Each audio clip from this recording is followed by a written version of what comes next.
What's up, boys and girls? This is your girl Erica from the Classy Climb blog. Drop a one in the comments if you can hear me and see me. Listen, drop that city and state in that chat for me. Why? Because we get to learn about all the different cities and states that we could possibly do a bit to via the internet.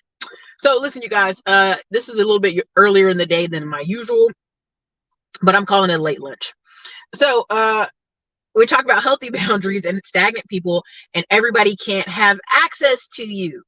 Why is it so important to have healthy boundaries in business and life and in personal? This has kind of been a combination of like literally 10 plus years at this point in business, learning about people, organizations. When I worked inside corporate America, when I owned a painting company, when I owned we did painting and fences. And then I got out of that one, right? Got liquidated out of that. Got bought out. Got bought out of that. And then as I'm doing other journeys, and now as I'm doing other partnerships with people, we learn a lot about boundaries. Personal, emotional, all of it. Okay. We've all worked at a job where the lady telling us too much of her business. Like, ma'am, go on over there with that, Miss Catherine. Go on over there. Go eat your lunch. Leave me alone. You know what I mean? It just happens. Your work friends ain't always your friends. It happens. It's life. And so I did like 15 calls this past week. You guys blowing the phone up this week. And I think we have like 10 calls scheduled for next week. You guys know because we're getting ready for the Roundup conference. It's sold out. A lot of y'all been emailing us for extra tickets. We don't have any more space. We've already moved the venue up twice. Listen, it's big. It's going to be still a good, small conglomerate of people, about 30-ish. Beautiful bus, beautiful locations, lots of good stuff. I'm so proud to bring that to y'all. And when I tell y'all sometimes it's a one and done event, it might be a one and done because the amount of projects that part of our team has to do for the rest of the year, it's insane. So part of me putting on this one is to tell you about healthy business boundaries and staying away from stagnant people. Now, I think I got 12 tips for healthy business, and then I got 5 for financial. And so I'm gonna break it up. I'm gonna break it up a little bit. I'm gonna just give y'all the 5 financial first, and then I'm gonna go with the healthy boundaries. Okay, and then I'm gonna tell y'all a story that will just crack me up for minute tomorrow. And drop your city and state in the chat. Help me out here. All right, number 1, healthy business. Know your numbers. Know your numbers. Now, what do I mean by them? I don't mean, I made $20 today. I made $100 today. I made $200. I'm doing good. No. I'm talking about your revenue, your expenses, your payroll, your overhead, the cost of goods, assets, equity, and liabilities. Every time people get on phone and tell me about, I made this much. Okay, but what about this and your debt service? And like they completely forget. Well, I made this money today, and that's all that matters. And that's just not how business works. That's how hustling works. And hustling will get you burnt out. So like be smart about it. I'm trying to help you out here. Number 2, maintain timely and consistent billing practices. You have to know when bills are coming, when they're coming in and out of your account. Well, the best thing my mom ever did for me in my whole baby life, my little Ericka Williams life, was write in her green old school accounting book, right? Like old school, and write out, here's my check, military check on the 1st. Here's it on the 15th. Here are the bills. The bills. And every time I looked at my mom, I was like, as a kid, just watching this, write it down, baby, write it down. And this has carried me into my personal life and my business life. Anybody I've ever owed money to or continue to owe money to, honey, I know you. I got you in my book. Your name's written down. You dig what I'm saying? Like, I haven't lost track of you. You're there. And so, again, maintain timely and consistent billing practices. They can save your butt in the end. Let me tell you, I have several partnerships with different affiliates. I had one for 2 years now. I haven't been paid. Looked up, sent them the invoice to Chicago, got paid. Why? Because I could prove every email, every point, every single location of what was owed to me. Okay, so let's just consistent. Keep your books, keep your numbers, and then just send them an invoice and send them in court. If they don't want to do right, see them in court, right? Number 3, keep up with financial obligations. Okay, I ain't gotta explain that to you. Y'all ain't slow. Number 4, set aside funds for emergency. So many times, people act like business doesn't get slow. And a lot of people, and I mean, I say a lot, I'm talking about 90% of people try to do everything organic. So you're doing this with business. If it's everything's organic, it could go up and down. And every business has seasons. Now, what do I mean by has seasons? Everybody, I've told this too. I'll say it again. I know I drive y'all crazy talking about it, but again, what happens in the spring? We always do this. It's new year, new me. I'm gonna get my life together. You know, I'm ready to go now. All that talk, all that jazz from January to April. I got my refund check. I'm traveling, yada, yada, yada. What happens in the summer? June, July, and August. Oh, Lord, these kids keep me out of house and home. I'm so poor. I need a free kid backpack and a free haircut for a little boy, whatever. You know what I'm saying? It's the same drama every year on Facebook, on the internet. We hear the same shit every time, right? And then back in the fall, once the week those kids get back into school, y'all, I've been in business long enough. The week kids get back to school, I have an intake of sales, consulting calls. I call my friends, they all flush with money in their business because the kids went back to school. All right. No matter the e-com business, no matter the consulting, no matter the coaching, I will call around, and on September 1st week, all my friends is living good. Living good. Living good. Okay. So we already know business can be seasonal. We know financial can be seasonal. So you need to set aside money for emergencies. Okay. Napper eradicator. I was see that's what's funny. I do these videos, but I was in Panama. I was in Phoenix. I was out there laying on beaches in Hawaii for my birthday. I was out, like, I've been traveling. Like, I can't tell you how many times a month I travel. It's a safety issue, security issue. But on the second part, you see these videos, but if I showed you my life every day, you'd be like, Ericka, could you stop bragging? The biggest joy of my life is not having to jump up and go get in traffic at 9 a.m. to fight to be in an office with ladies who got an attitude and they pee stank. Okay, I ain't got time for that. Nobody got time for that. Okay. Number 5, set aside business from your personal funds. Okay, what do I mean? You should have QuickBooks and you should be putting yourself on payroll. If I could tell y'all, I could have saved you $1 million. I'm talking to myself. But let me be very clear. I was in a group 2019. Everybody was like, put yourself on payroll. Everybody do it right now. And I'm like, I don't want to do that. I'm going to do this. I'm going to do whatever I got to do. La, la, la, la, la. I'm going to do this. Yada, yada, yada. Right? Everybody in that group I was in. Every single person.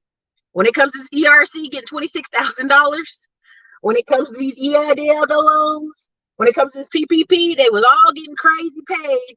I got paid too. I ain't gonna front. I had multiple LLCs, but they were getting $350,000 PPP loan, $350,000 EIDL loan because they were doing proper structure and properly paying themselves. There's a Black couple on Instagram. I salute them. They made a video where they're saying how they pay themselves. Of course, they talk S Corp and all that good stuff, but you ain't got to do that. But that's another conversation. And the first thing she said is she looked up on Glassdoor.com, what is the average salary for a CEO? It's $144,000. So what happens to a lot of us is we going out there. What's up, Man of Tomorrow? I'm about to tell Man of Tomorrow's story I heard him talk about earlier today. I'm going to repeat it. And this is a prime example about stagnant people, but let me stay focused. The prime example of what happens is people do not put themselves on payroll, and if they do, they have these absorbent numbers that are outside the norm, right? Oh, I'm a director. Oh, I'm a salesperson. Well, the average salesperson makes this, makes 85, 92. You out here paying yourself $200K out of your LLC, and the government like, baby, I'm about to audit you because that don't make no sense, right? Don't mix business and personal funds. Put yourself on payroll. And if you can do distributions. There's a whole nother conversation. Again, this is not financial advice. It's not legal advice. Consult your attorney, consult your accountant. But I'm going to tell you just from the groups of business owners that I'm in, one, I never talk to my family about some of this stuff because they'd be like, oh, if I had $40,000, I would go be in Jamaica. I'd go be on the islands. They just start saying crazy, outrageous shit. When you say, well, I'm 40, but I got 30K in bills. Oh, if I had 10K left over, I would be driving a Rolls Royce. Just the craziest shit you hear. So Again, the 5 again is for healthy business financials. The other 12, I'm gonna tell in a second after I tell Man Tomorrow's story, which was perfect. Know your numbers. 2, maintain timely and consistent billing practices. 3, keep up with your financial obligations, even if it. Listen, there's a billionaire who was speaking on stage, and he said he owes some people. He said, "I never leave a man or woman behind. I'm coming back for you." I died laughing. And then somebody ripped him off. He says, "I'm coming to beat your ass." And like, this is an older white dude, just crazy. But again, keep your financial obligations if you can, or explain to people, hey, you have to wait a little bit. That just is what it is. Number 4, set aside funds for an emergency. All year long, business is not booming. If you have an ice cream truck, every day of the year is not ice cream truck day. So let's save some money for emergency. Number 5, separate your business from your personal funds. Put yourself on payroll. Please save yourself some of this headache. I get on the phone with a lot of y'all, and I literally go, let me just send you over to this accountant I know. Let me just send you over to this attorney. Good luck. And again, numbers are revenue, not just what you made, revenue, expenses, payroll, overhead, cost of goods, assets, equity, and liabilities. Listen, we're hiring 10 people. We're already in that process, and I already know the numbers. Each person will generate $250,000 to $500,000 in business for me. That's why they're getting hired. That's why they're gonna be busy. That's why it's beyond, VAs and all that stuff. I'm just put to you like this: we got 100,000 unanswered comments on the Classy Climb throughout the 2,000 plus videos we have on this channel.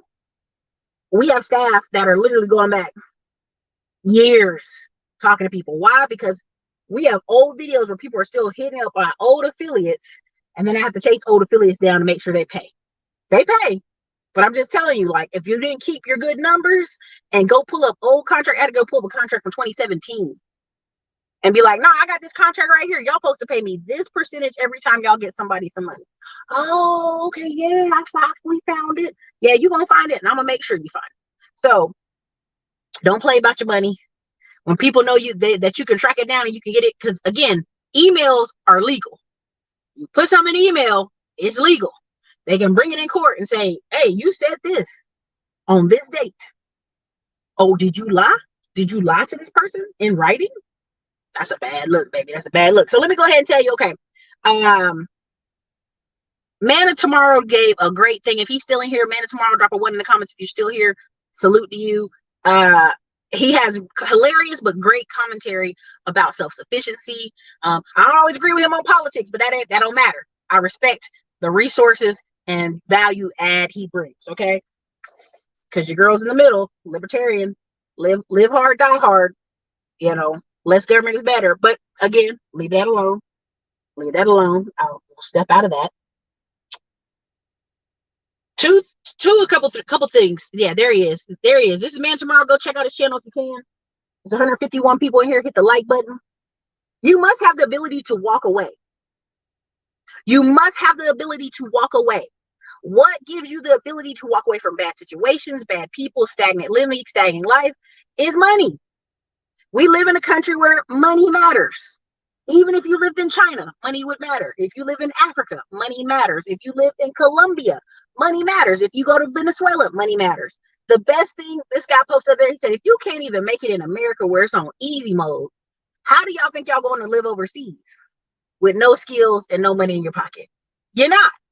That's just, you can talk about women, you can talk about men, you can talk about all this other love and the culture and the food is healthier. I agree, all that. But when you step over there and you American with no money, they looking at you like, what are you doing over here? You're a bum. You're a fucking bum. And we know you're a bum. That's what they do. They know, right? I have 2 aunts who are one from Taiwan and one is from, what's that other Asian country? Korea.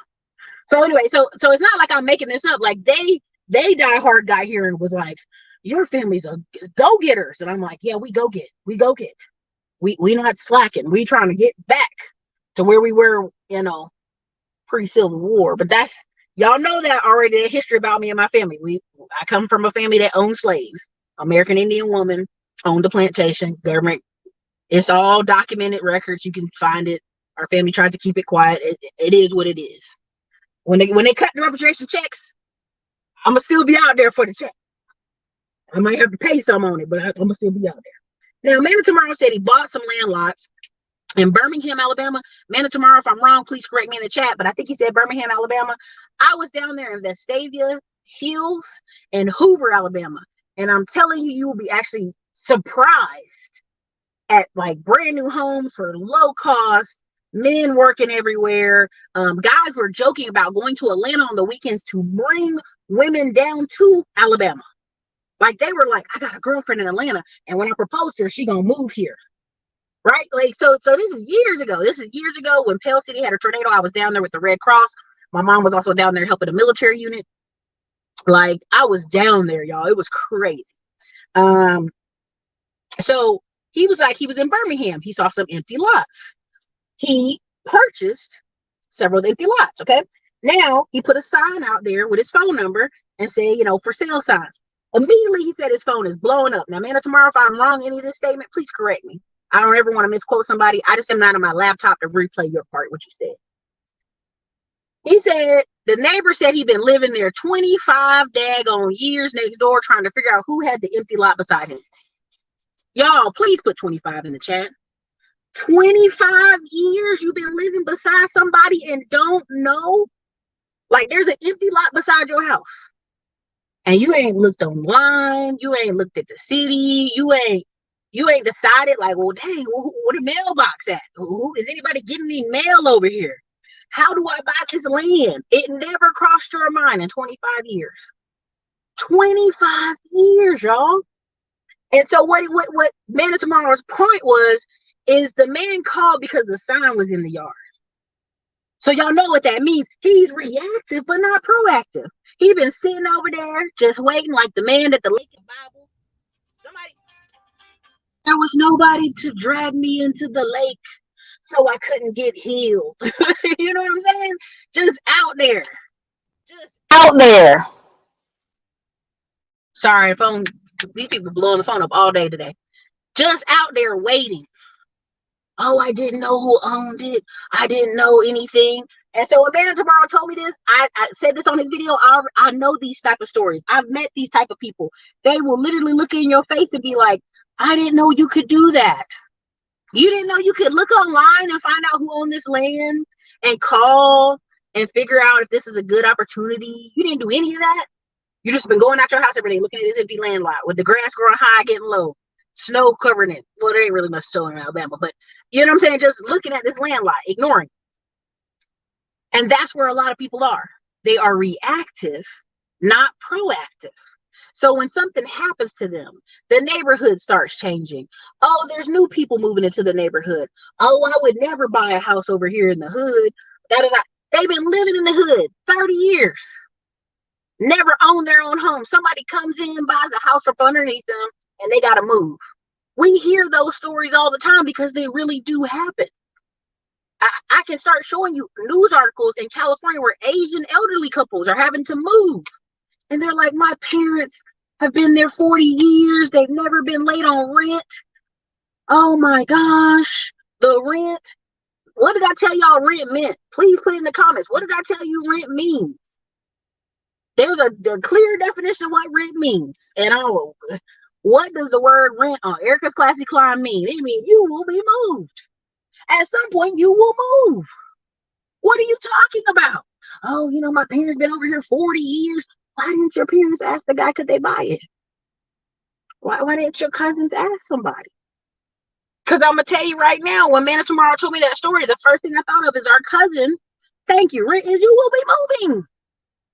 Rent is you will be moving. You will be moving. You will be moving. You, the renter, you will move at some point. So these people don't have the ability to walk away. They don't have a backup plan. They've been there 40 years. They're elderly. When Man of Tomorrow said 25 years, I'm not even surprised. I'm not even.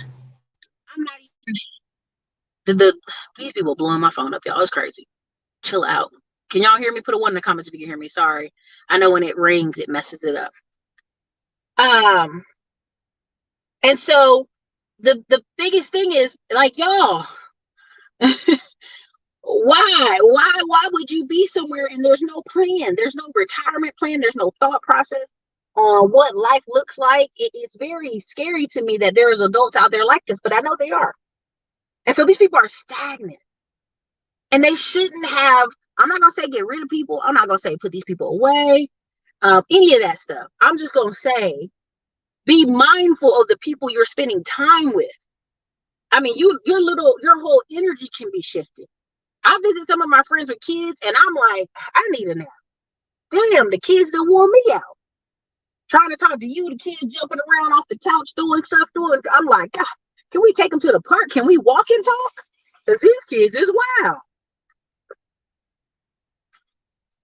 And so, just like what Man of Tomorrow said, that man was there for 25 years and never called. This is the same mentality of people saying, oh, my wife and work and I'm so busy and these kids. And you look up, they haven't called their friends and family in years.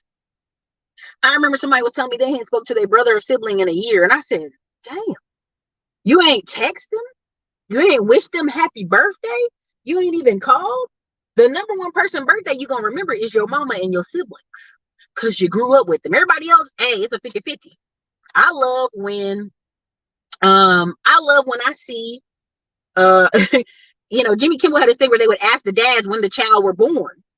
What's their birthday? And the dad's sitting there like, I don't even know. I'm just here. I'm just here. The father that is actively there don't even know when his kid's birthday is.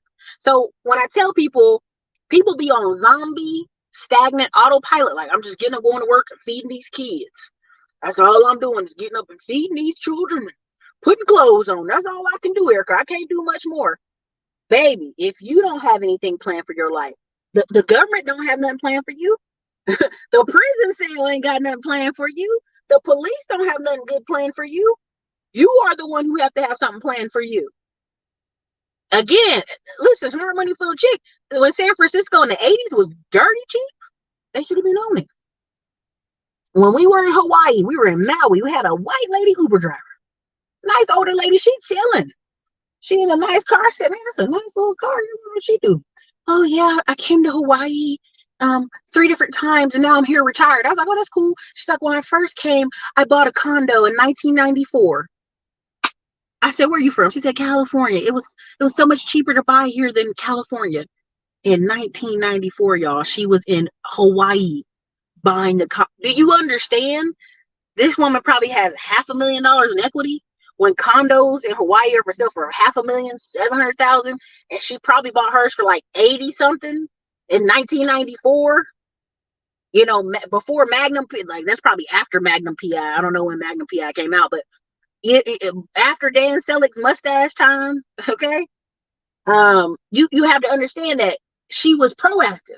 So now she's in her later years, and she's written that thing out every day on Airbnb, and she's Ubering here and there and living at another location. So that already tells you she doing good. She was like, yeah, it was the best financial decision I ever made in my entire life. That woman, when she said that, y'all, she said that with the whites of her eyes, like, listen, that was the best decision I ever made in my life. And I believe her because it's Hawaii, okay? It's Hawaii, right? The price of condos are like $500,000. Houses are $1 million. You know what I mean? I've met friends who bought houses in 2018, 2017. And then boom, they got that boom, right? There's a group of Asian investors. I'm in their group. And the reason they've been able to go in Detroit and buy 100 houses at a time and go over here and buy apartments is because they all refinanced their houses in Hawaii when the valuation went up crazy in 2020. So the bank is saying their house is worth 1.5 mil. They bought it for 200, 300, 400, right? And so now they've got all this equity and they got to make it work because they done took this cash out refi, and the bank is sitting there with Birdman hands like, miss your payments, miss them payments, and I'm going to get that house. They got to make it work. They got to make it work. And that's the stuff nobody wants to talk about. That's not the sexy internet stuff y'all want to hear all the time. But I just want to make that very clear about when you buy something that might be your best investment you ever make in your life. Man of Tomorrow, also the time to buy is after tornado hit. No tornado hits the same specific area twice, but after tornado might lose everything and will never come back. Pale City, which is in Alabama. Okay, so you have Birmingham, Alabama. Go down to the right, you have Hoover, Vestavia Hills, Wealthy Kids, the show you saw on MTV 2-A-Days, the white preppy kids in Hoover, Alabama, the Duke of the South universities down there. To the left, way over to the left, across town, like you got to go 20, 30 minutes. I would say 20, 30 traffic, was Pale City. Now, y'all can look it up on the map. You can do however you want to do it. The tornado hit Pale City. I'm over with the Red Cross. My mom's over there in the military unit, making sure everybody's activated, doing her military thing. I'm over there. I'm like, Mom, look at this side of town. These people going on about their day like nothing happened. We go over to the tornado spot. This is perfect what Man Tomorrow was saying. That whole neighborhood of all black people, we just kept seeing all these cars with white people in them passing by, driving. I'm thinking they coming to help. They coming to volunteer. They coming to look. Why they looking? And finally, one of the workers said, Ericka, baby, this was a white neighborhood. They left white flight. This neighborhood's 85% rentals. These people are looking at the home that they lost, taking a picture with their phone and telling the insurance, actually, it's a loss. Now, what you think happened to the resident that was living there? Everything's spread out all over the ground. Everything's everywhere. If they ain't got no insurance, which I'm not saying everybody in Alabama's poor and ain't got no insurance, but in that part of Pale City, I doubt some of those people have renter's insurance, which is nothing but $125 for a year for $100,000 in coverage. Trust me. To go look it up today, you will go find renter's insurance for $125 for a year for $100,000. Now, I'm watching these people drive around in nice little older cars. They driving by, they looking. Oh no, the tornado. I go over to Vestavia Hills, Costco. This lady was walking out of the store and just put these waters in this. She said, here's the waters, honey. I'm looking at her like, oh, you want me to lift it? Because they had a whole tractor trailer truck open and said, just donate to the poor victims of Pale City. So people would come out to Costco, here's some waters. Here's some baby sauce. Here's some applesauce for the children. And they were going about their day. And my mom was like, these people act like nothing happened. I said, Mama, they don't have to. Because they live on this side of town. Because they got insurance. Because they probably own a rental over there and they're about to be paid. Right? So again, careful of staying around stagnant people who are like, man, it's cheap over here. It's cheaper in Pale City. I'm going to live over in Pale City because it's cheaper. Trying to chase that cheap rent. Tornado comes for their whole month. So it's like, we out there trying to give people, University of Auburn, however you want to say it, gave us shirts. Y'all know it's Birmingham. You know what I'm saying? Roll Tide. These are people who are homeless, houses flattened, you have nothing, and we're trying to give them Auburn shirts so they can have some shirts and some tumblers to drink water out of. And they're like, I don't want that. That says Auburn. I don't even want that. Roll Tide over here. Baby, you have nothing. You have nothing. Put this shirt on your body. Take this extra shirt for your children. You out here digging through the scraps of your house.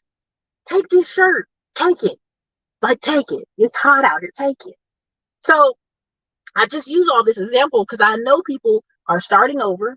I know people are stagnant. I know people are hearing these goofy ideals from people online, and I always want to clarify it. Like, you don't have to live like this. You know what I'm saying? But you have to have the ability to walk away from stagnant people. You have to have the ability to, at least for 2-3 years, really hone in and focus on your skills so that you're not stuck in situations you don't want to be in. You know what I'm saying? Y'all in here. The Magna PI, thank y'all. I appreciate that. Magna PI 1980, 1988. Tom Selleck mustache. My bad. Thank you, Doug. Doug's hardworking man out here. I just described a man tomorrow. He about to be wild over there.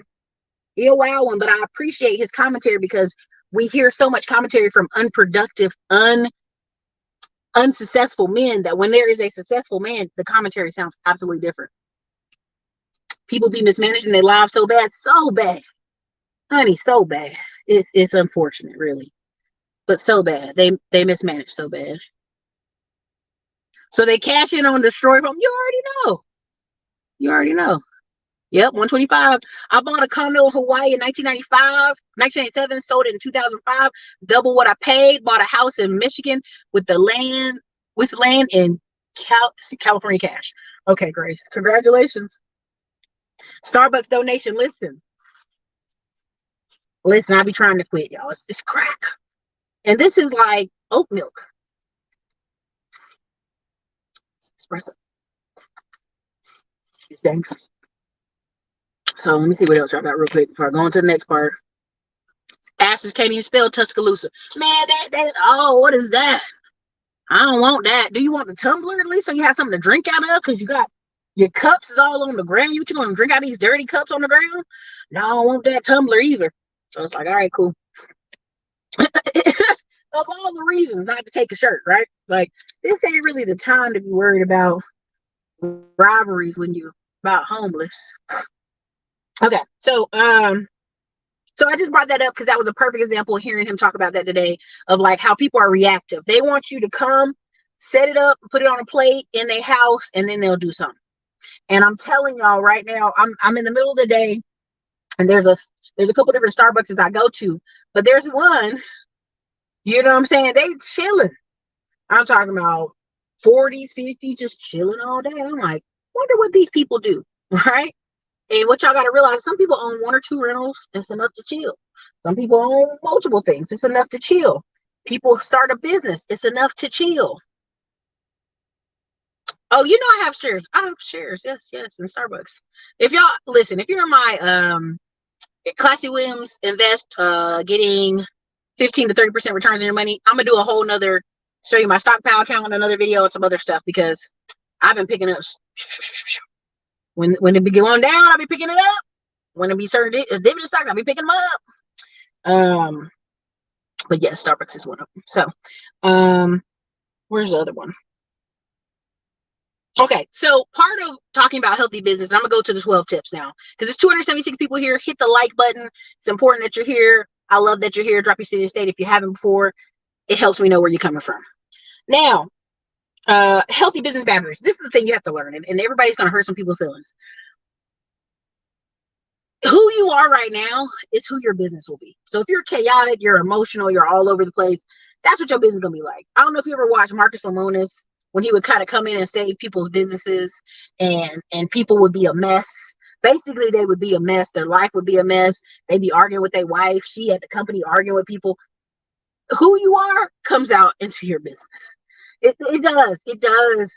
So pick something that you can be you, or pick something that you can hire other people to be the face of. Because if you're going to be tripping, you can hire some other people, right? That's just the simpleness of it, right? You can walk away from us, but your videos stand forever, and just that alone helps us grow and become better. Leave stagnant people alone, for sure. What's up, Arizona? What's up, Illinois? What's going on, Minnesota? Alabama, Birmingham, Broker 205. Am I telling the truth about Pell City? Am I telling the truth about Vestavia Hills and Hoover, Alabama? Am I telling the truth, Broker 205? Help me out. Don't leave me hanging, because I know I'm just telling you what I experienced while I was down there, right? But you down there right now, you might be in a different set, right? Yeah, the show was called The Prophet. If you go look at the show The Prophet, every time, whether it was kids inheriting from their dad, siblings fighting, oh, I have this vision for the company and I have this vision for the company. No, I really want to say this. When your parents leave you a company, you're really just doing what they wanted on the next level. I know that hurt some people's feelings. I know it did. There's a family right here in Austin, the Blacks. They're white people, but they're called the Blacks. Terry Black is the father, and then the son is something else Blacks. And they got an argument about sauces and disagreeing, and now they have two. They have the Blacks barbecue and then the Terry Blacks. And I'm like, that's ridiculous. You couldn't just say, hey, the special sauce today is the son's. We call this one the extra black. Something stupid, right? And so you have people thinking, I'm going to take over my parents' business and do this whole different thing.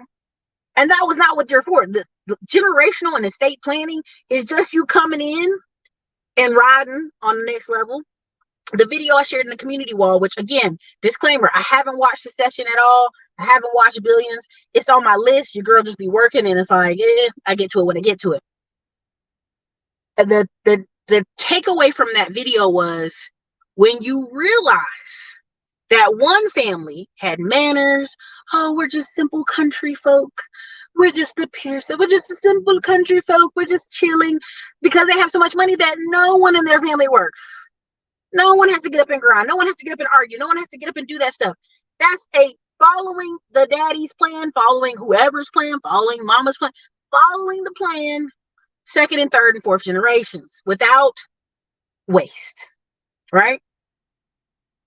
But the cross of that is the family of the show, of course, right?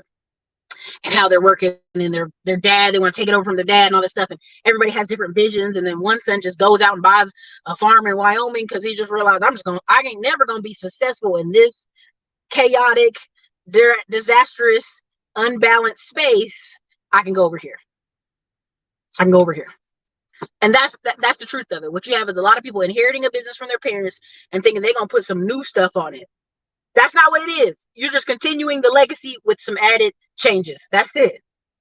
That's what people don't want to hear. People hate that. Like, you mean I got to take over my parents' business and do exactly what they did? Yes. They did a 25-year study studying these children and following them around and seeing what they would become because they thought they were going to be all these lawyers and doctors and it's going to be so great for Texas. And guess what these Hispanic children became? Whatever their parents was. 95% of the time, cleaning companies, construction companies, sanding. Again, they have an example of something that works, that puts money in their pocket. Why would they deviate into new territory? Your parents are only going to be able to tell you what they have a knowledge of and they feel safe telling you. So our parents were always like, military, then take your benefit, buy a house, move 2 years later, make it a rental. Now you got 2 houses. Boom. And you go to school for free and they pay you. Right? They did that for every boy in our family.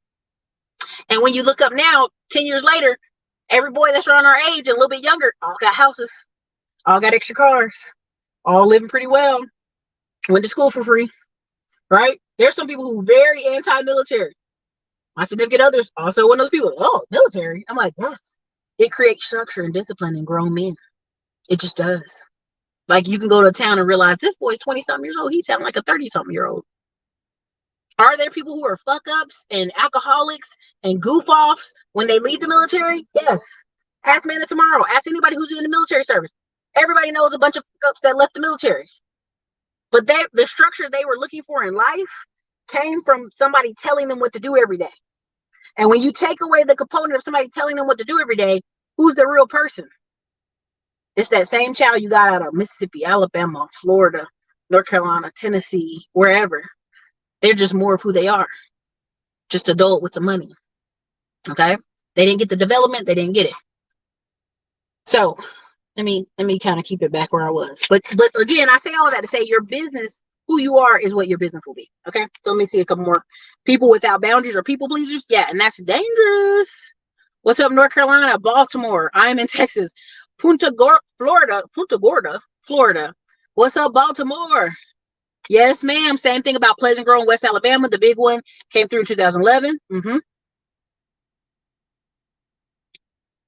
Meet the blacks. Pretty much. Get them likes up, y'all. Just sending my love. Congrats on your business. Glad you got them. Thank you. You know, I try to keep them, but you know, they don't always stay. But this one is going to stay. This one's official. But we'll leave that alone. Y'all don't need to know all that. But thank you for the $20 super chat. I appreciate it. Right. Okay. So thank you, D, for the $20 super chat. So again, here are the 12 principles. I'm going to read it through and then I'm going to hit them up again. Of healthy boundaries for business. Are y'all ready? Get your pen and paper ready. Number 1, say no. That's a complete sentence. Say no. Number 2, time boundaries. Number 3, communicate clearly. Number 4, communicate your boundaries. Number 5, create clear structure. Number 6, identify your priorities. Number 7, material, boundaries. Your stuff, but we'll go on. 8, ask questions. 9, define clearly the terms in writing. Number 10, delegate tasks. Number 11, emotional boundaries. Number 12, take time off. Now I'm going to go through all these and that should wrap up the show, but I'm going to go through them. 276 people here, hit the like button. This is why there's no plan when the siblings fight for the mama's house, and the mamas always give the house to the most dysfunctional child. The house I have in Detroit that I've been trying to sell for over a year now has somebody's leftover uncle. Well, I grew up in here and my mama and them, and then his nephew inherited it. Then his nephew sold it to me because he could never get his uncle out. Now I'm sitting here trying to get the same uncle out. It's like, sir, like, does this your life not? Does you not see where this is not going well? Right? Let me see. Hello from Michigan.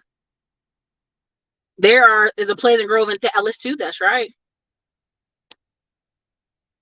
She said they don't always say, sometimes you gotta go bye bye. Okay, for sure, for sure. Okay, but let's go ahead and hit this one. Okay, y'all ready? Number one, say no. No is a full-time sentence.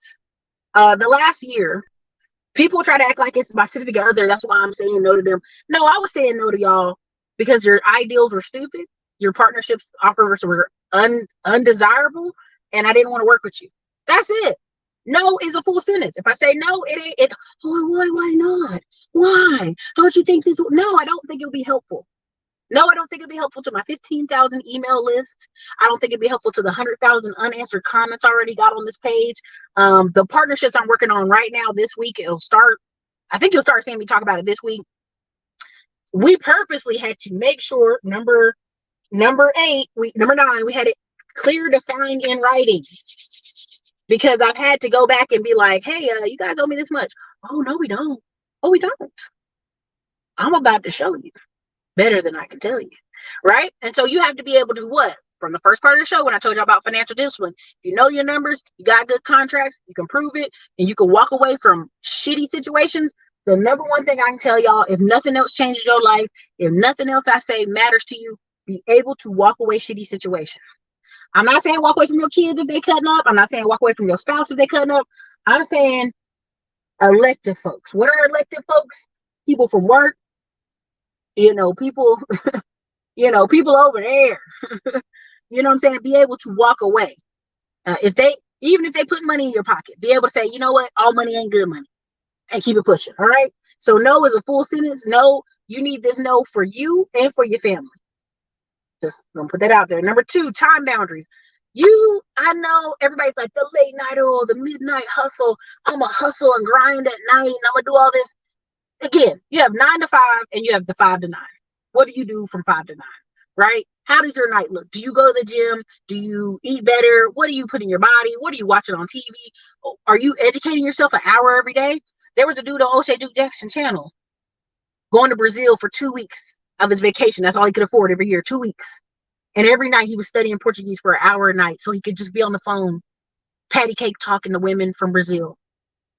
He spent an hour every night doing that. And in my mind, I said, if you spent that hour or 2 hours that you learn in Portuguese to learn some other well-developed skills, you could make more money and go spend a month in Portugal and Brazil. Spend 2 months in Brazil. Spend the whole summer. But see, that's that thought process. He don't have good time boundaries. Right? He thinks that's good time. All right. So again, time boundaries. I work better when I go do 4 hours in the office. Period. I realize that all this remote work, for some people it works, for some people it don't. So it's good for me and good for staff at least 2 to 3 times a week, whether they like it or not. I get it. To go be in an office and concrete knock out 4 or 5 hours. Time boundaries matter. You shouldn't just be in and out of work. And I've done that. It's dangerous. Oh, I thought I got a lot done and I really didn't, because every 15 minutes you're watching YouTube videos and Facebook videos and goofing off. Nah, when it's time for work, it's time for work. That's why when people tell me, oh, Ericka, I've been having my business for a year and my business isn't growing and it isn't doing. No, you haven't. You haven't worked fully for a year. You haven't gave it 60 hours a week. You have not. You have not. You haven't. You can really let that go. Let that conversation go. You haven't.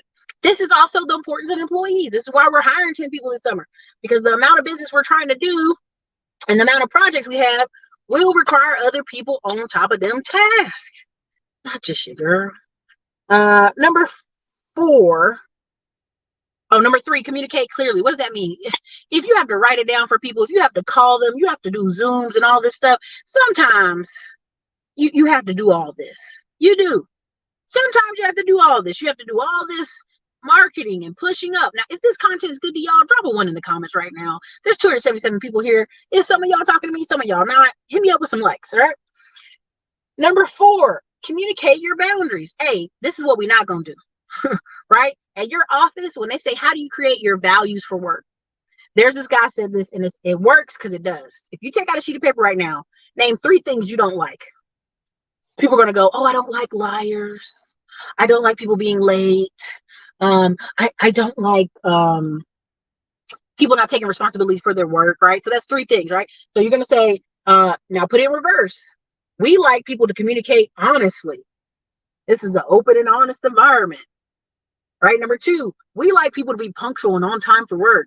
Please make sure you get here on time for work. Number 3 was, what did I say? Make sure you double check your task, right? These can become the values of your company if you're communicating clearly with people. Be like, I'd rather you call me and tell me something terrible than lie to me. And then we all stuck in this situation, right? So again, communicate clearly, communicate your boundaries clearly. Number 5, create clear structure. Who does what matters? Stay in your damn lane. If I tell you I'm gonna do sales and you're gonna do fulfillment, that's what it's gonna be. Oh no, help me, I got behind. No, I can't help you. You got behind this week? Oh, that's terrible. That's your position though. If we need to hire another person to help you in fulfillment, I can do that. But I'm not gonna come over there from over here and do that. All right? Does that make sense, y'all? I hope I'm getting y'all where y'all need to be. Right? If somebody at your job tries to come do your job, don't you send them a proper email and say, ma'am, don't do that. I send in those reports. You good? Same thing applies. Number 6, identify your priorities. What is a priority to you? Now, if you come online every day, somebody gonna be like, it's my kids, it's my kids, they my life. Oh, my kids, oh, my husband, my wife. But if you really ask them how they treat them people like shit. They ain't got them kids no tutor. They can barely read. Girls' hair ain't been done all month. I mean, like, do you really love them? And is that really your priority? If it is really your priority, you will make time to do what? Invest in those people and invest what they do. You really only get one shot with these kids. I don't know if y'all understand me, but you only get one shot with these kids. You got people to this day on YouTube, 40 years old, 50 years old, talking about something that happened at prom, something that happened in 10th grade, something that happened in kindergarten, something that happened in 1st grade, whenever their mama didn't show up to school, whenever their mama did A, B, and C, and they still in that moment of life. They still there, y'all. So when I tell you to get one shot with these kids, I really mean it. But same in business, identify your priorities and say, this is a non-negotiable for us at this company. It's a non-negotiable, right? So Grant Cardone has a great saying. Cardone Ventures say, we don't fire people. They fire themselves. Okay? We don't fire people. They fire themselves. So they have a thing where every day you got to log in, right? You got to log in and do what? Do your studies, do your Grant Cardone sales training, right? If you don't do it after a couple days, we need to sit down and talk to you. Are you all right? Everything okay? You didn't log in for your 15 minutes. Oh, I got so behind on work. Well, how can we help you get that work better? Right? Then next, if they don't do it for a week, okay, hey man, you know the rules, right? If you don't do it for a week, hey, unless you're on vacation or sick, you gotta sit down today before you even start working, watch all these videos and catch up. Is that a problem? Is that gonna be a problem? If not, we can sit down and talk about it. Right? So people eventually, right? If you have a standard at work and a priority that they have to follow and they don't do it, you don't fire them. They fire themselves. Hey, right here in the documentation, it says if you don't show up 2-3 days in a row, you gone. Yeah, here it is. You gone. And the reason I bring that up is so many people say, well, I just need workers sometimes, or he going through a lot of things. Even when we were trying to buy the company out there in Gerald, Texas, they were like, oh, this worker's wife is on drugs and he left with these 3 kids. Now I was online and I could see old boy was online dating and doing all kind of stuff at work. Sir, dating women with 3 kids and their mama's on meth and you just got kicked out of y'all house is the least of your concern.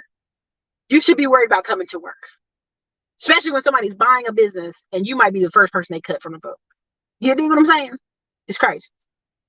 So identify your priorities. Number 7, material boundaries. Now this can be personal and this can be a job too, but how do people use your shit? How do people use your stuff? How do people come in your office? Right? One day I came to the office and the dude's printing out 50 sheets of paper for his kid. Oh, this is for their summer materials. I don't give a crap. This ain't a free printout library. That ain't Postman. This ain't some big company where there's thousands of people and I don't know who's printing what. Like, bro, this is you printing 50 sheets of paper. You better take your ass to the library or cough me up some money. This is not a free place to print.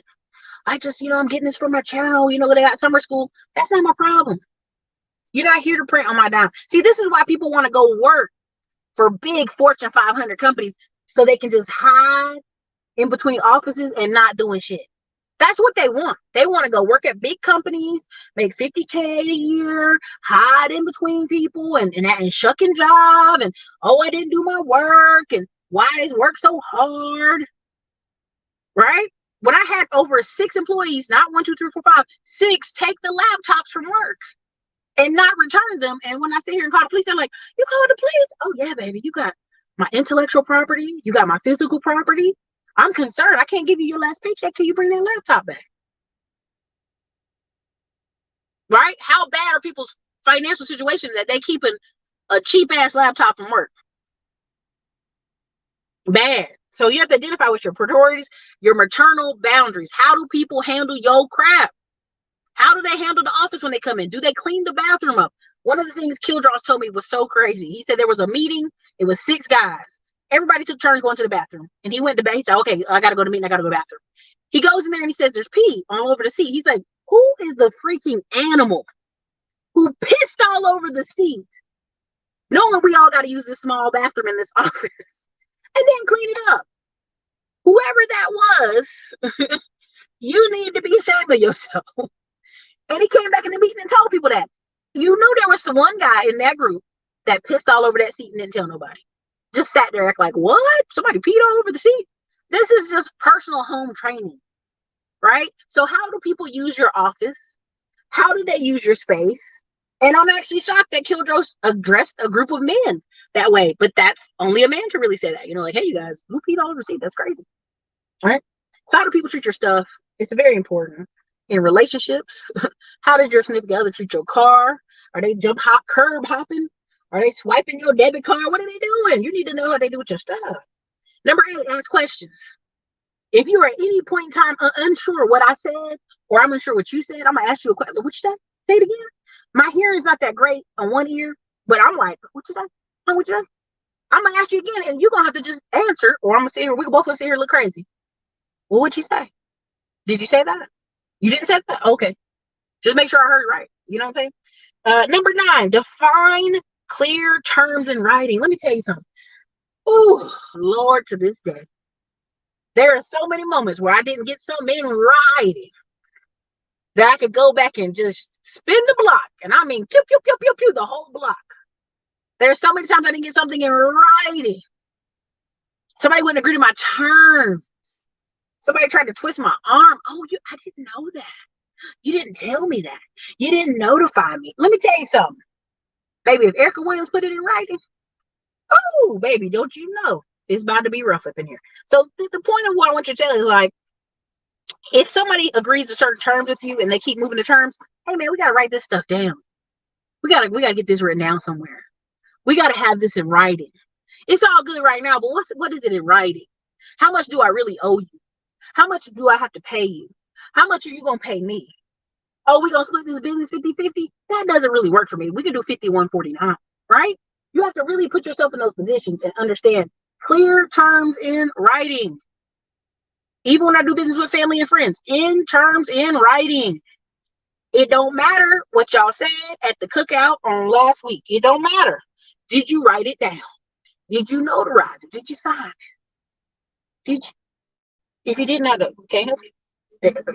It's your word versus theirs. And listen, the Jewish guy that I love watching, Mr. Solomon or whatever, he down there in Panama. All them Jewish people from New York buying up Panama, young ones at least. He said, dude ripped them off. They got it proof. They got it. He said, I didn't get clear terms in writing. And he ripped us off. And people are like, what are you going to do? Sue him, take him to court. He's like, I'm going to make more money and I'm going to chalk it up to business. That's the cost of doing business. I know y'all don't want to hear that. So many black people out here with vendettas from 1984 waiting to catch somebody around the corner and stab them. I get it. There's a lot of Black people living like that, but I implore you to not. I suggest you live more free and either say, that's the cost of doing business. I learned a valuable lesson. I learned an expensive lesson. I'm going to keep it moving. I'm just going to suggest that's what y'all should do. I'm going to suggest that because I've experienced times like the Jewish guy did in Panama where something didn't go like I wanted it to, and I had to chalk it up. That's the cost of business. That's the cost of business. That's the cost of things going that way. Lesson learned. You won't get me the second time. Unfortunately, everybody after you now gonna get the damn Ericka wrath, but I got you. Cool. Cost of doing business. Number 10, delegate tasks. Y'all, I will never start another business where I'm in the business. In it. I'm like over it. And other people can do the tasks and the fulfillment, but I'm not in it. Right? We sitting on a gold mine of 180,000 people. And I know y'all don't understand what I'm trying to say about this channel, but when you go behind the analytics and you go over into the YouTube ads, we have 180,000 people that have been in and out of this channel that aren't subscribed. But because the way the tracking system is, it's tracked you. The free tax liens study out there, y'all have been signing up for. We have over 25,000 people who've signed up for the free video. You don't think them emails about to get hit up? Right? Delegate tasks so that you can communicate effectively to your audience, to your people, to whatever. But also know your numbers, right? So this, again, delegate tasks so that you can be on top of your business, not in your business. Because a lot of y'all be like this. You working, you got tunnel vision, just get up and go to work every day. So then you try to figure out why your kids grew up and hate having a business and they have no desire to have a business because all they saw was you doing this, tunnel vision, crying, pulling your hair out. Oh my God, uber emotional. And I know men that are uber emotional in business that I'm like, oh, I got to get away from you. Oh, I got to get away from you. That's too much. So delegate tasks so you don't lose your mind. And also, if you're paying people, delegate lots of tasks. Number 11, emotional boundaries. Please do not be like them people off the profit. Come to work talking about your husband's divorce, telling your staff how bad your kids is, doing all this stuff. They're not your friends. They're not your friends. They're your workers. They're your co-workers. Take them concerns to your family or take them concerns to a group of friends. You can join Alcohol Anonymous. You can join grief groups. You can join Celebrate Recovery. Church groups have that. You want to complain? Go to there. Okay. But at work, it's work. That's why people, I'm going to say this and it sounds stereotypical, but y'all can put a 2 in the comments if you've ever heard this. Oh, it's the worst working for women. Oh, I hate women managers. Put a 2 in the comments if you ever heard that. Oh, I would never work for a woman. Oh, women are the worst company owners. They're the worst middle management. Put a 2 in the comments if you've heard that, because that's a very common thing. And I think it's because of the boundary issue that sometimes women managers don't keep up, right? Men managers as well. I had friends who worked in hospitality and their boss was always about their feet. He was like, oh, nice heels. Yes. And when they wore flats, he'd be like, oh, you're wearing flats today? Creepy, yes. But dude was a foot person. I guess that's how you want to say it. But emotional boundaries, they're not your babies. They're not your friends. They're coworkers. Okay, number 12, take time off. This is so vital. It's so important. If I told y'all that your girl takes a vacation a week, every month, at least 1 week I'm gone, you wouldn't believe me. A lot of people don't believe me because I try not to post every single day of my life. And the key to taking time off, it lets you sit back and go, do I want to continue on this journey? Do I want to go left, right? Do I need to hire more people? What can I do to better improve my life? Right? Taking time off either says, oh, well, I'm good. Reset. Go back and keep doing it. Or it lets you redefine what you want life to look like. The reason I keep telling y'all about taking time off is every day I've talked to somebody who grew up with a parent in business, or their parent did hair, or their parent was a barber.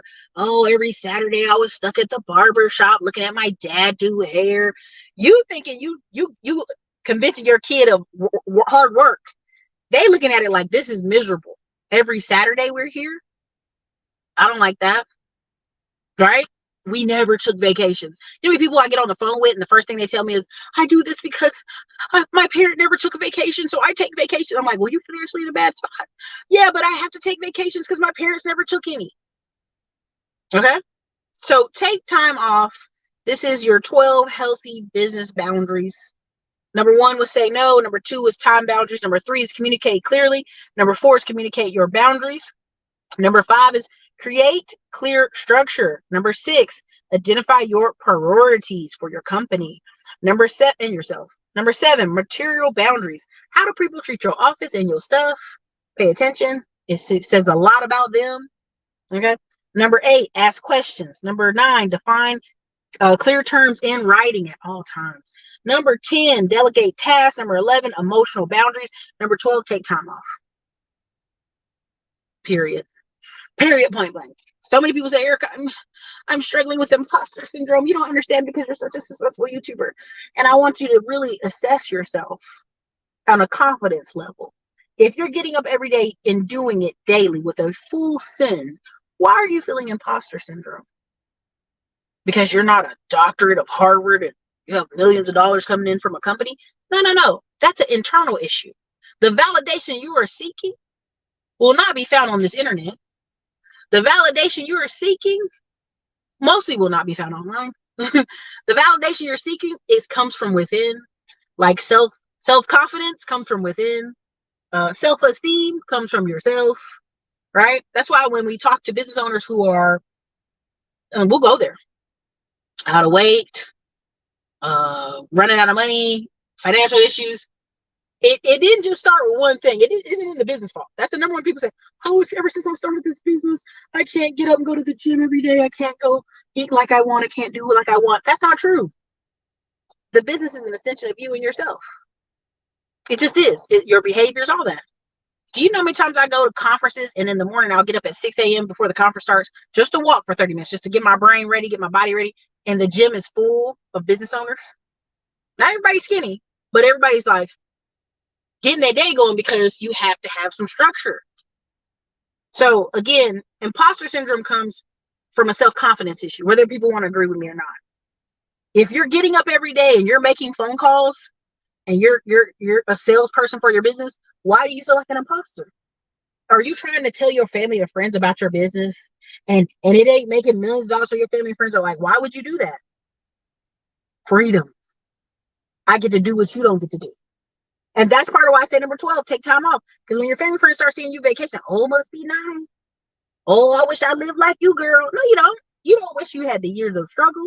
You don't wish you had the years of people ripping you off, people stealing your trucks, people stealing your money, people squatting in your house for 3 years, people squatting in your other rental for a year.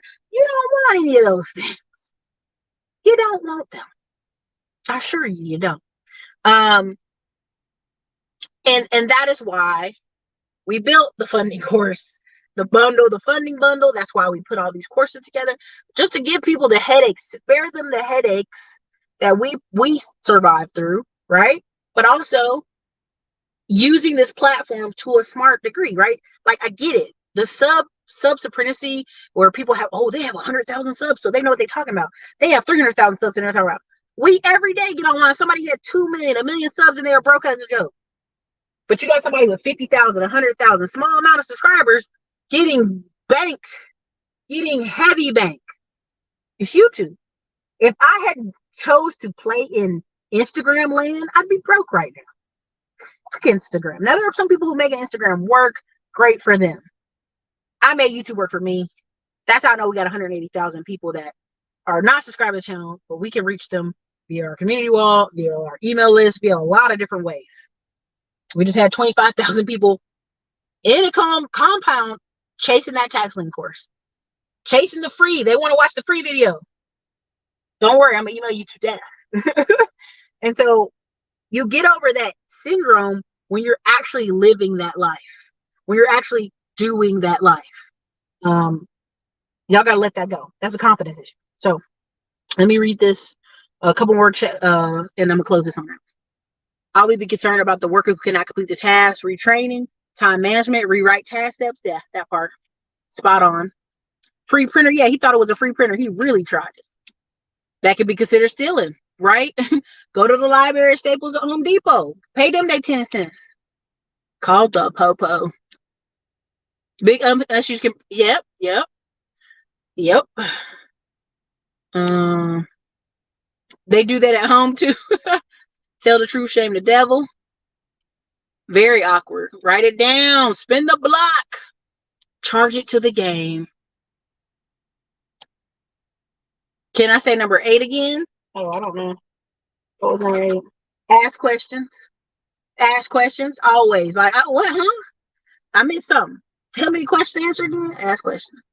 Ooh, emotional intelligence is so important. It's so important. Reading people's faces, and when people are like, no, thank you, no more conversation, is important. As a talker, as an extrovert, I love reading energy because I see somebody shut down. I say 2 things to them. Oh, hey. Well, then why you walking around like a stank bitch face all day? Like, that's why your life sucks. Nobody can talk to you if you sit over there hell all day, right? Nobody wants to deal with that. But that's how people out here walking around in this world and wondering why they don't have good life. That's all. Okay, cool. Y'all heard that. Y'all really heard that about women. You already know. Thank you, Mr. Old School Writer, for $10 super chat. Yeah, he was always talking about their feet. It was real weird. Real weird. Sketchy weird. She literally said that's part of why she quit. And when they asked her out report why was she quitting, she put he was always looking at my feet. Now that manager gonna lose his job? Maybe, maybe not. But I put it to you this way. I know I can be paid more adequately for my own hands than what somebody could pay me right now. Even if I was in tech. So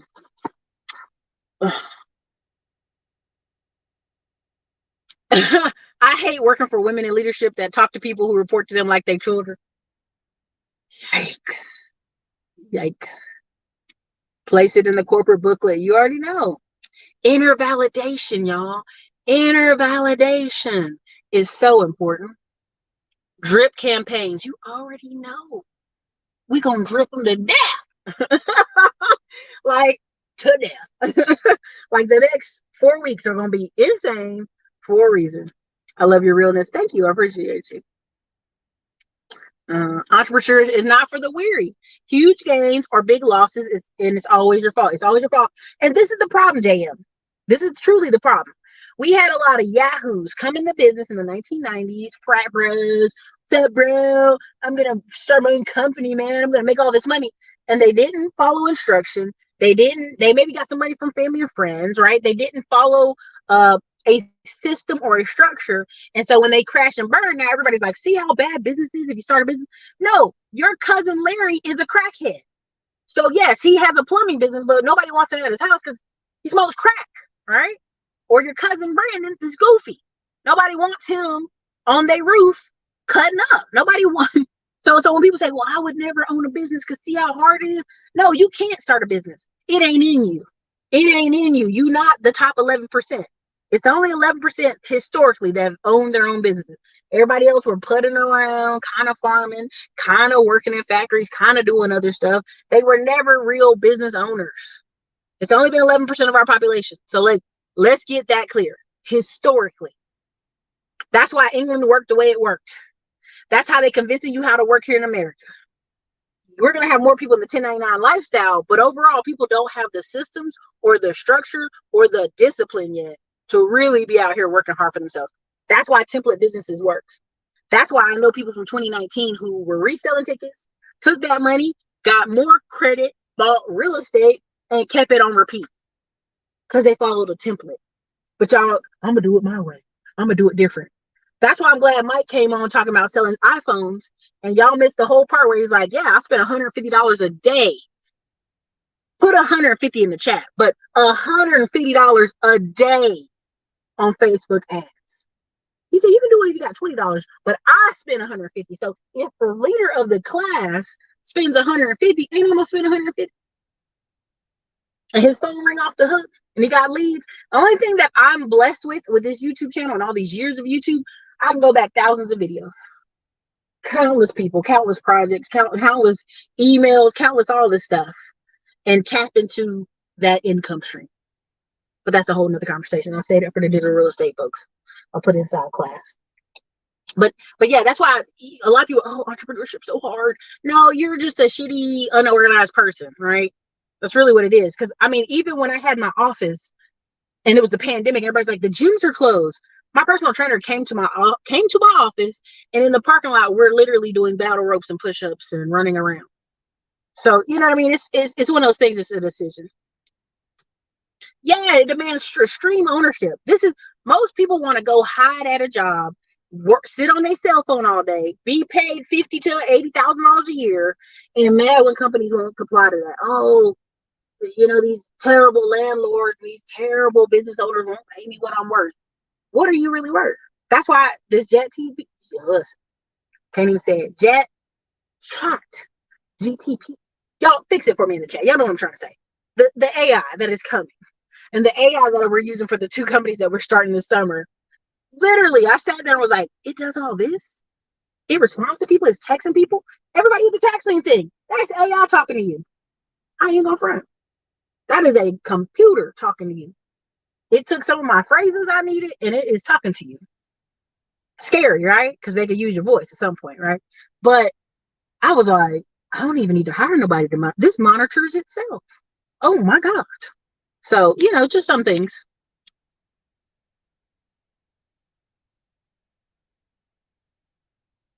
Wait a minute, you don't want to pause every day in random locations while blocking other people so you can take a photo for IG that looks like most photos on IG? Exactly.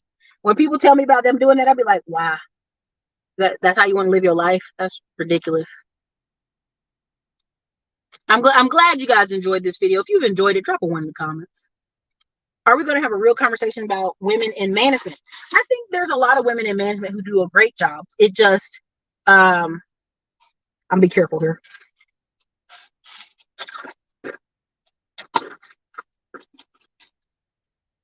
And let me tell you, for the 5 people that are going to email me and say, she was chewing ice in my ear, she drank a drink in my ear, and it ruined the car video. Please don't. Please save it. Why? Why even come to the channel? She was moving around and she talks fast and I couldn't hear it. I'm upset. Okay, cool. Do what you do. Are we going to have a real conversation regarding women in leadership? There are a lot of women in leadership that do a great job, that run companies. The girl that's over the Dallas Mavericks, Mark Cuban went and sought her out after she did like 20 plus years at American Airlines. There are women that are running Pepsi, the Indian woman that's running Pepsi, one of their collaborators. There's a ton of women judges in the South and Georgia right now and Alabama. There's a ton of women that do great work. Unfortunately, and I'm not a woman hater. I know 2 women who are women haters. It's kind of shocking to see, but I think there are places where in middle management and in lower paying jobs, and I'm gonna just say under $20 an hour, you have some women who are on a power trip, right? Even at school, right? Like part of my issues with school and being kicked out of classrooms is I would say something, oh, I don't agree with that, get out of my classroom. And I had 8 male teachers. I only had 1 male teacher put me out of class. He said it's because I was chatting too much, and he came out in the hallway and said, shut your mouth, get back in your seat. But only the people that put me out of class were always women. I had 8 male teachers, which is rare, but I always lived in military towns. So we had more men teachers, and I was like, okay, I'll stop. He's like, Ericka. I'm like, okay. You know what I'm saying? And that's the difference of sometimes leadership requires a different face and a different energy. And middle managers get on people's nerves anyway, right? I've had several women I work for at different housing developments that I would never hire them bitches for anything. And I mean that with the word I used. Like they were terrible for the office, terrible for the staff, terrible for the people. I mean, they would go off on people. I mean, I remember this one white lady. This boy came in, he's 6'2", clearly a 14-year-old boy in a high school shirt. And he's like, my dad told me to do this. Well, how old are you? Where's your ID? I said, honey, he's a child. Look at him. He's 14. Look at his face. He don't even have peach fuzz on his face. That's a baby. This white lady like, well, he looked like he was 18 years old. I was going to ask him for his ID. And he needs to be on the lease if he's 18. Honey, he's in high school. This child's in 9th grade, 14. And so I understand everybody has a story of a bad woman manager, unfortunately. And that's just a bad stigma because, it just is what it is. Glad you guys enjoyed it. No, I didn't say that. Don't you do me. Don't you do that. He said, I said, boomers ain't shit. I never said that. I never said that. That's not what Ericka Williams is saying as she talks on this channel. I never said that. Okay. Boomers are booming. That's what they do. They boomers. But millennials are getting up there too. We're getting into the 40s, okay? For a lot of millennials, okay? They right at the door. So, okay? 150, 150. That's why I was asking. I'm like, 150? Yes, 150. How do you all feel about the new space economy? That's not what we're talking about. I know boomers that wait until retirement age to travel the world. Sadly, it didn't happen because changes in their health. Listen to me. If I could strongly suggest any and everything to y'all, please take, if there's somewhere in your journal to write down where you want to go, make yourself able to go there next year. Because you saw what happened with the pandemic. Half the places you want to go, you can't go right now. And new places popped up as an alternative. I will tell you like this. I know so many people who had plans to travel before they had kids. They have kids, and I hate that theory that you got to be stuck in the house while they're 5 years old and under. You can take these kids all you want out here, but they're going to cry on planes. They're going to cut up. They're going to get sick overseas. You have to be prepared for that, right? So while you can, and if you can, travel. Because so many people are in this life full of regret. It's exhausting. Even now, I have one family member just retired. She done went on 4 cruises. Everybody's like, girl, what you doing? So many cruises. She's like, I'm going to get out there because my back is hurting. And she is. She's older. Her back is hurting. I don't know how her back feels. I ain't her back. So, we let her do what she do. There you go. They really can't. Like, there's a couple internet viral Instagram videos, and people are like, Ericka, this is you. And I'm like, what? I can't do anything about it. Because they've altered it or they've put a video with some audio on it, and there's nothing I can do about it. But that's the danger of, I've got 2,000 videos. It is what it is. I knew that going into this. Do you feel the same about call centers being needed for service businesses now? Yes, more than ever. Do you know how much money, I'm talking about millions of dollars are lost just because of nobody called me back, I didn't have a follow-up call, etc., etc. Like, there's a segment of our population that wants to be text. That's fine. But there is about 80% of our population like, put me on the phone with somebody to talk to. I need a representative. You need a person. And I'm being really honest. If you come out here to Austin, Texas, you get 2 trucks and you wrap them trucks and you drive around, they got a phone number big on the side, your phone's gonna blow up night and day. There's only so much texting you can do. There's only so much texting you do. Most people, once they saw your phone number and they wrote it down, there's a reason they want the service.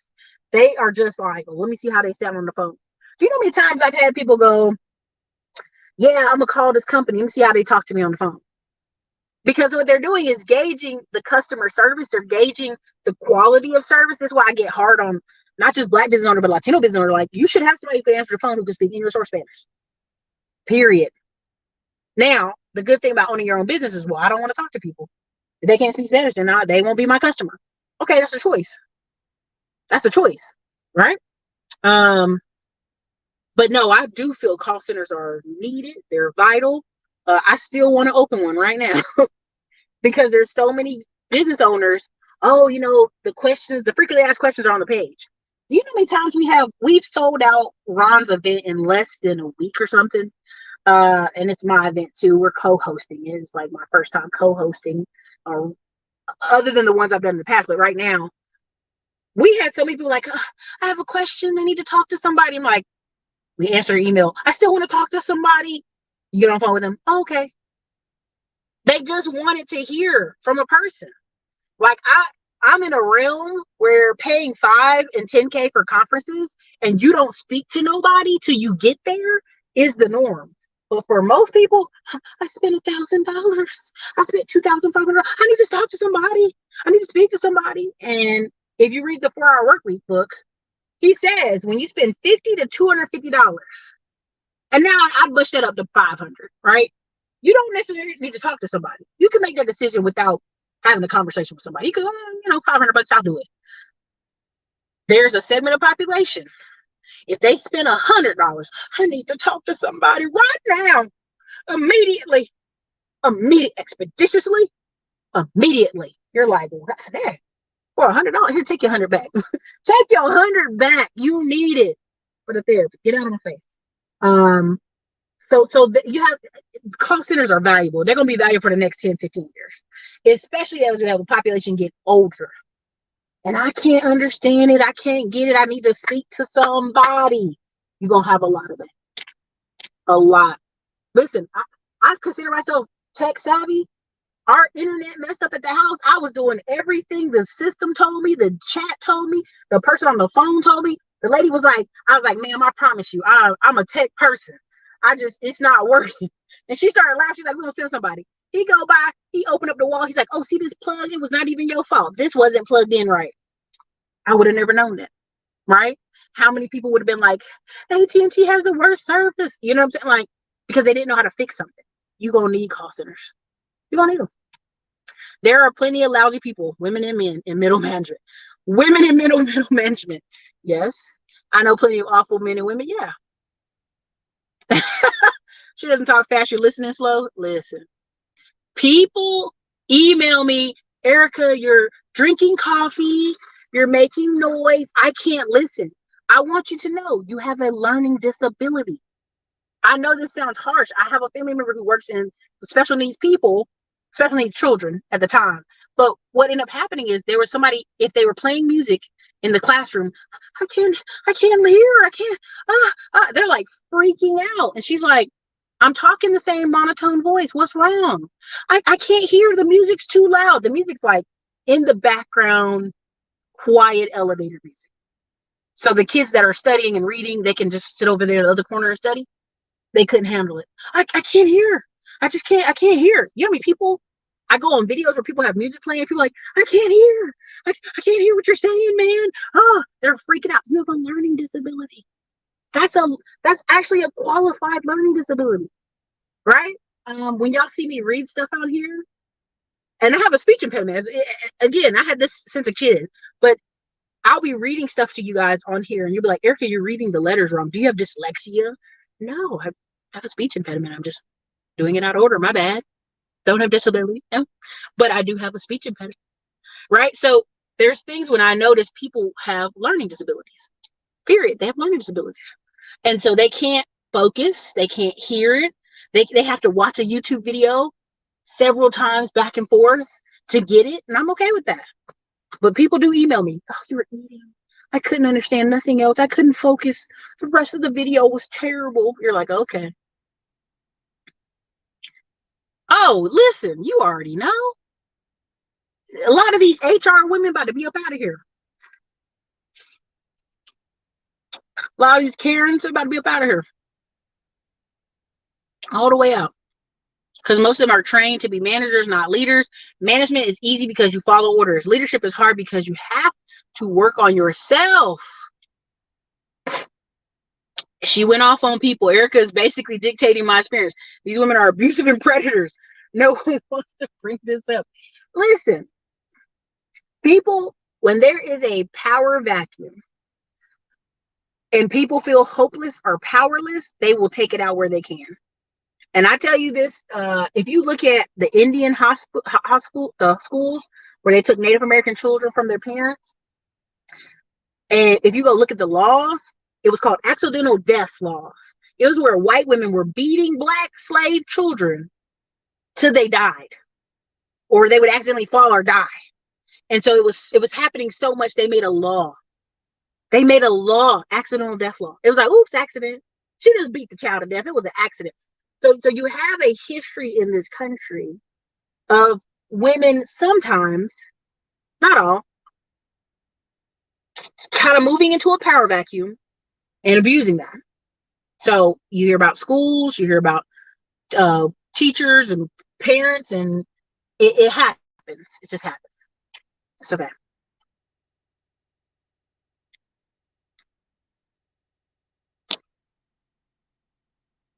Y'all so funny. I'm a boomer. What's up, Sandra? Booming time. Bob, JP cannot replace actual programmer. AI is a tool like a calculator. If you don't understand the concept, you won't even be able to use it. Thank you, right? All this stuff will require programming. I am in a trading bot. You still have to teach the trading bot where to buy, how to buy, when to sell. I ain't gonna go too deep into it, but there's a reason everybody's like, "Oh, trading bots, you should do." Okay, all right. I've had just as many bad male managers as I've had women. People are people. This is true, Brandy. You work in enough corporate America, you'd be like, damn, people just be off the chain. You absolutely, yes, you need more than ever. You really do. Call centers, you really do. I mean, people are getting pissed. I wrote customer service training for years. Sandra, email us at admin.classyclimbtx.com. Tell Enrique you wrote customer service training for years. Sandra, if you're willing, we might pay you for one of those write-ups. If you got one, we might pay you for it. And we can tell you what we want you to write up. But yes, let me know if you're interested.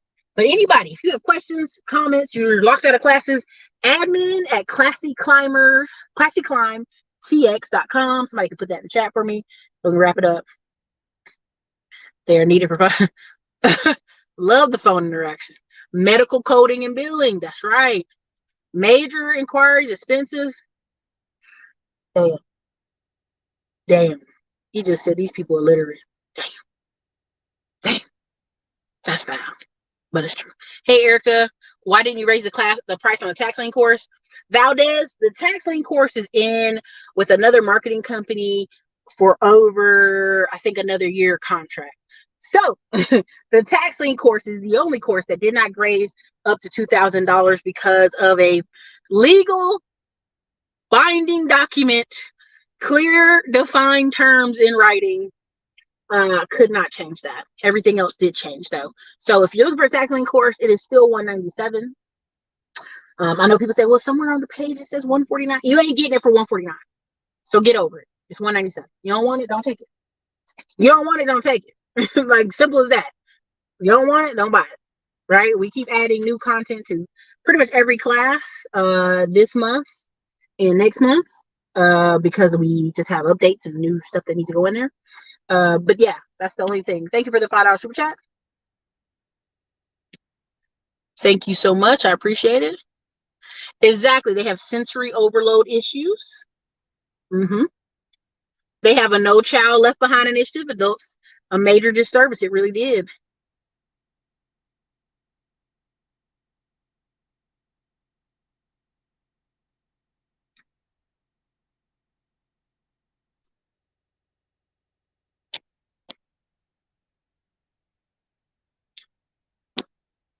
Yeah, it's called accidental death. A lot of learning disabilities, behavior issues, and literacy problems being overlooked simply to pass the kid next grade. Yeah. Congratulations. I already got the course, just making sure the info isn't outdated. Nope, it's not. None of, like, here's the funny part, and this is something I'm going to say, and I know I pissed you guys off with this. Every single course I have, every single course, whether it's 2 years, 3 years, 4 years ago, that shit is still relevant today. It still works today. I literally can go in the middle of the millions and do all that shit today. I can literally go in the laptop to ATM course and do that stuff today. I literally can go in the tax lien course and do that stuff today. The problem is y'all have been taught, like cell phones, I need the newest cell phone. I need the next cell phone. What's the next cell phone? What's the next course? Finish the courses you already have. Finish the stuff you already purchased. That's the addiction and problem in America. It might be outdated. The information out might work. It works. It works. There's 97% of everything that I've ever published or put into course format. It still works to this day. To this day. You just haven't done it. I remember this girl I talked about Prosper and Lending Club for 8 years at this point.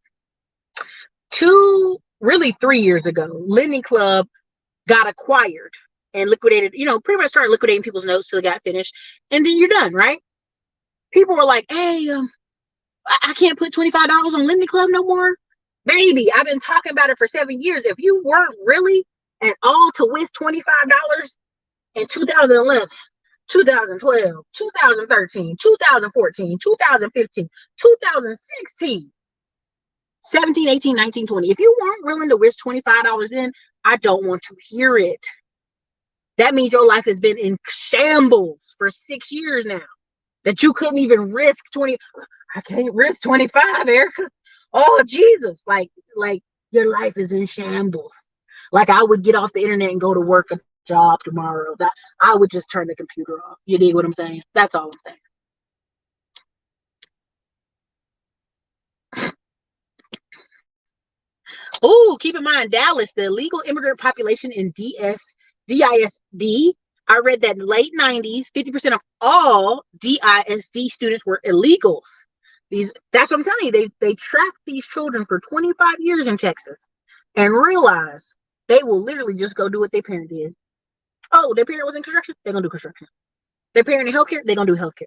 They have a whole crop up of Hispanic, Latino home healthcare companies in Houston. Why? Because these older abuelas getting older, they need home health care, but if you don't speak the Spanish, you can't help them. Simple as that. So these kids grow up and do what? Start a business like their parents did. That's why Hispanic wealth has went up 13.7% since 2018. Because they do what? Start a business and buy a home. So y'all don't like those answers because that's what the answer is. Start a business. Take the money from the business. Buy an asset. But okay, I'm gonna leave y'all alone. Could have been made their money back. I'm telling you. And I'll tell you, we literally go in and change this stuff almost every year.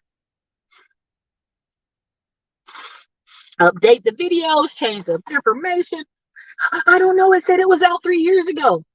What's funny to me is the rise of 20%. If you go look back, all the hitters we have in that course, talking about wholesaling, Nas the Duru, Flipping House Derek, Charm Seed Buyers. I'm talking about the long list of people we put in that course. I'm talking about Brian, all these people we interview. Those same people, to get a phone call with them is $500 right now. To buy one of their courses is $500 to $1,000+. To be in their membership, O'Neill Parker, he hit us up twice in the Middleman and Millions for the roofing. He hit us up inside the rise of 20%. Talked about credit, talked about all of it. It's $2,500 to be in his mentorship. That's why I'm telling y'all, like, forever, everybody in the industry been like, Ericka, why are these prices so low?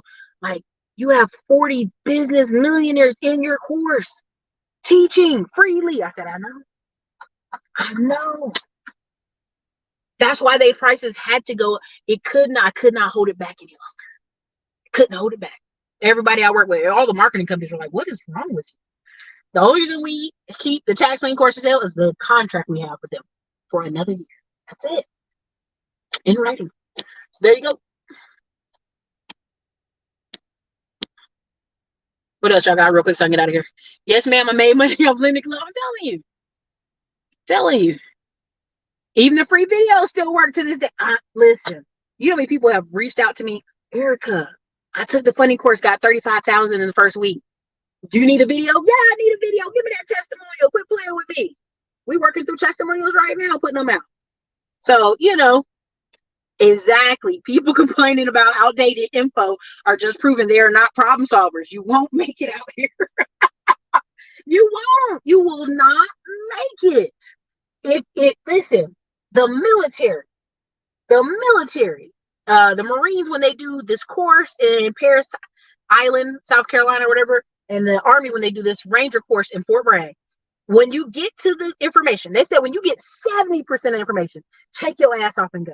Because if you wait for the other 30%, you'll already be behind. You won't finish the race. You won't finish the race. You will not finish. You won't make it. Do you know how many people have had to go to Ranger school 2 and 3 times? Nick Bear, famous Nick Bear out here in Austin, Texas, had to go back again. The dude lost 180 pounds going through Ranger school. Like, he was a skeleton by the time it was over. Do you understand? So when people say, I need all the information, all the information, no, you're the information overload. You need to take some action. That's what's wrong. So yes, these are healthy business boundaries, but the truth of it is, y'all not taking enough action. Point blank, period. It literally takes, there's a video, and I got to get off here because the phone about to die.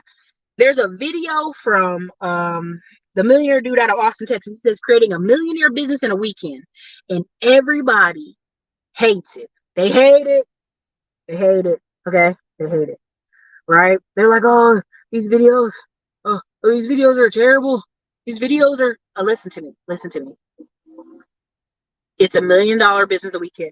You can write out a business plan, get the whole business structured, get the phone number, and you can do it.